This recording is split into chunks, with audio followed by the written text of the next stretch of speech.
But that's all you know what? These are things that should not have been repeated ever because they were my private moments and now they're on the internet thanks to industry pets. Meet Biko and Kugel. They're brothers. Rescue Siamese cats. Meet their father, hilarious comedian who also voices Chaz in the animated series Helluva Boss, Eric Schwartz. We get to know them all today on Industry Pets. Eric, welcome to the show. How are you today? Hey, thanks for having me. Hold on 1 second. Had to get all the cat fur off my keyboard. They're making model Siamese cats. Yes, they're the 2020 Siamese GTs. Gatos, that's what that stands for. What made you choose Siamese gato? They chose me. They rescued me, Raj. Well, my girlfriend wanted cats. It was pandemic 2020. She said, I love Siamese. And we found this great rescue. Shout out to Socal Siamese Rescue. They put us through a rigorous test. Yeah, they do a really thorough background check and they chip them, they fix them. We really loved working with them. They're really great. And they won't let us make them outdoor cats because they say those cats are not as safe. So they really care about Siamese cats. Wow, so that rescue is specific to Siamese? Yes, and they make you take them as pairs. So they bond. These are their brothers. Our cats are brothers, Biko and Kugel. They were bonded already, and that's why they want you to take them together. So how did you come up with their names, Biko and Kugel? I'm Jewish, which is Kugel is a Jewish dish, and my girlfriend Desiree is Filipina, and Biko is a Filipino dessert. And their coloring is similar to those dishes. Wow. So those are actually their middle names. Their full names are Augustus Biko, because we got them in August, and then Claude Kugel, but Claude is spelled C-L-A-W-D because he's Claude. What funny nicknames do you have for them? I'd say the most common ones for Biko is Biko baby boy, and then Kugel is Kuge. Kugi, we call him Kugi or Kuge. Nice. You have to kind of stick your tongue out at the end. Kuge. And what are some of the quirky things that each cat does? I don't want to get gross, but he's a big guy, he's furry, and sometimes he doesn't get as clean as he could in the litter box. So there's, remnants, and I gotta clean that out. But he lets me. He's so sweet.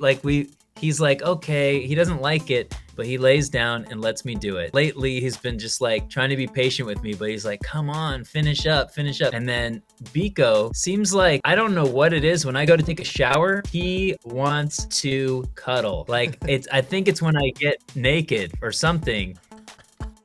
Because I could be standing there and then if I get naked, he's like, and he starts rubbing against me. He drools. That's his thing, is he drools. He's always like to kind of try to keep it in. Whenever you pet him, and he's in his loving mood, he starts drooling, and he's like rubbed his face against me and drooled all over my face. For some reason, he gets real aggressive, lovable aggressive. So describe a day in the life of your pet. Try not to let dad work. They're very vocal. Siamese are very vocal, and they will meow a lot, and they'll tell you they want treats and they want to be pet. It's my responsibility to make Biko take a nap because he's tired and he needs a full body massage right now. So they really want me to just relax them, and they really love attention. You hear that cats are really independent. A lot of cat owners say their cat won't even talk to them or doesn't want to be around them and they can't pet them. That's not the case with our cats. They love attention. They are afraid of other people. We got them in the pandemic, and we're slowly seeing them warm up to visitors, but it's hard. So were you always a cat person? I don't really differentiate myself between a cat or a dog person. I'm just I kind of feel like you're a serial murderer if you are I hate cats, but I love dogs. I don't know if I go that far. I'm exaggerating.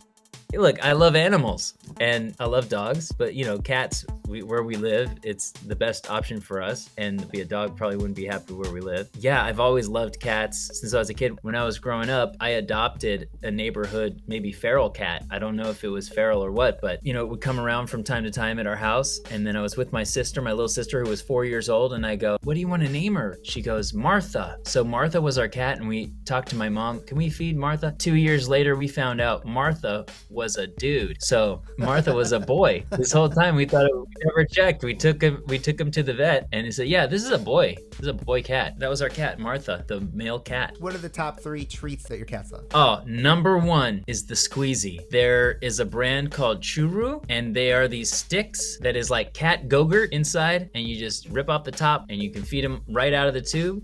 or you can just like kind of squeeze it into a dish. They love that. There's no time they won't eat that. Then the second one is these cookies with stuff inside. It's like crunchy on the outside and salmon on the inside. Want me to go get them? Yeah, go ahead. Let me go get them. All right, I'm back. So this is what I was just talking about. These are called bursts, crunchy on the outside, creamy on the inside, just like your boy. And then this one, Biko liked these from the jump, but Kugel was a little hesitant, but now he's down with them. Greenies. Now these are like the Whole Foods of treats because they're dental treats. They're feline greenies, savory salmon flavor. They clean teeth and freshen breath. They smell like vomit, so I don't know how they're freshening breath. But if you can smell these, God, oh man, you hold them and you gotta wash your hands. But there's like a vomit taste smell. I don't know how they like these, but. What are the top 3 places that your cats sleep? Dining room table, we put a bed on there. It's a big dining room table. We put one of their beds up there. They sleep there. And so they sleep on the cat tree and they sleep on our bed at night. And Biko baby boy, he likes to sleep right here. Every night he'll come in and he'll sleep like that with like a stuffed animal. We have like 5 beds all around. What are the top 3 toys that your cats love? I'll start from number 3, the jingle stick. That's like a fishing pole and you can put different attachments on it. Feathers, mouse, tail, and it has a little bell on it. That was from when they were little kids, when they were little babies, they would love that one. You could make them do anything with that one. Then I would say the magic wand, which is a plastic stick with felt cloth hanging off the end, and you can do like, it's like a ribbon, like you're in the Olympics and you do patterns, and they like that one from time to time. But the number 1 toy, and this is so crazy, is just a string. It's just a string that they shouldn't have because it's too small and they could swallow it, so we can't leave it out. We have to put it in the drawer when we're done using it. They love that. Twine. They don't get sick of it. I don't know what it is. Maybe it tastes good. Maybe it tastes like vomit, like their treats. What are the top 3 tips on owning cats? Top 3 tips? Here's what I'd say I wasn't prepared for. Definitely the litter. When your girlfriend says, or your boyfriend, if you're a significant other says, don't worry, I'm gonna share in cleaning. They're not. Never believe her. Never. The litter's gonna be an issue. That's number 1. Number 2, get a lint roller or 5. I held one of the cats once today, and it's, fur everywhere.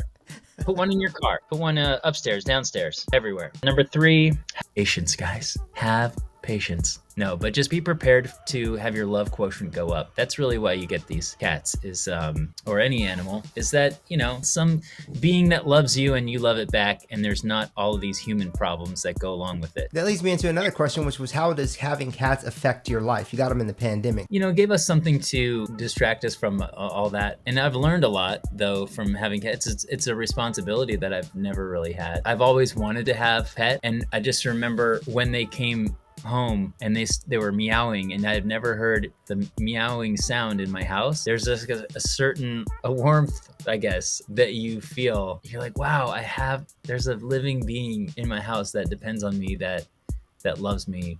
I love it and it wants to love me back. Traditional cat litter box or fancy litter box? We have a traditional one. The fancy one, I'd say the fanciest one is called the Litter Robot. I've not tried it, but it's an automatic one. What I will say is, even if you have a traditional one, get the metal scooper. Get them on Amazon, they're like $10. But the plastic ones will break, they'll bend. Those metal ones are a lot easier to scoop with, and because they don't bend and they're just real sturdy. If you had to name a song that reminds you of your cats, what would it be? I guess, you know what I sing to Biko Baby Boy? I don't know why, but I sing his name to the tune of Macho Man. Oh, how's that go? I say, Biko Baby Boy, Biko Baby Boy. That's all it. You know what? These are things that should not have been repeated ever, because they were my private moments, and now they're on the internet, thanks to industry pets. These are those little embarrassing things that you only sing to your pets, but you're exposing it and making me more of a sensitive and well-rounded person out there. My personality has just, I've just shown you my vulnerability. The world needs to know that you sing that version of Macho Man to your cat. I do. That's amazing. Proud of it. What? I sing to my cats. That's right. Which cat would laugh at your stand-up, and which one would heckle you from the back? I think that Kugel would be more polite and do what he's supposed to do. Biko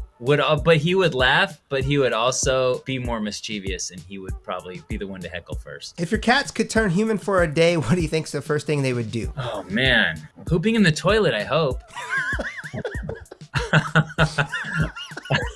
That would be awesome. If they're human, they're gonna open this themselves. They're gonna open this themselves, and they're gonna go, and they're like, "What was I thinking? This stuff smells like vomit." Ugh. They're gonna go get a dish, and then they're gonna put their cat food in there. Like, man, I don't really like fish this much. Amazing. Thank you so much. Appreciate it. And have a Yeah, great dude, that call. was fun, man. If you love Biko and Kugel as much as I do, make sure you pick up Biko and Kugel journals on Amazon. Check the links in the description. And remember to follow Eric Schwartz on all social media platforms and go check out one of his live shows. You will not regret it.